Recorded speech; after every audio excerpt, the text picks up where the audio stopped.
শীতকালে গ্রামে এক বিশেষ ফসল হয়। ভারী দেহ, ভেতরে ফাঁপা আর বাইরে সাদা আস্তরণে ঢাকা। আর এটাই কাঁকর। আমার দাদা প্রথমে কাঁকরটাকে কেটে নেয়, তারপর বীজ আর ভেতরের নরম অংশকে আলাদা করে ফেলে, কারণ দরকার শুধু এই মোটা আর শক্ত অংশ। এরপর কাঁকরের খোসা ছাড়ানো হয়, তারপর ছোট ছোট টুকরো করে কেটে নেওয়া হয়। টুকরোগুলো খাবার যোগ্য চুনের জলে সারা রাত ভিজিয়ে রাখা হয়। প্রক্রিয়ায় টুকরোগুলো হালকা ও নরম হয়ে ওঠে। দিন সকালে টুকরোগুলো ভালোভাবে ধুয়ে নেওয়া হয়, পর গরম জলে প্রায় 5 মিনিট সেদ্ধ করা হয়। টুকরোগুলো মোলায়েম হয়ে ওঠে।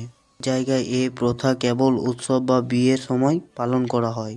এরপর কাঁকরের টুকরোগুলো টানা 2 দিন চিনির মধ্যে রাখা হয়।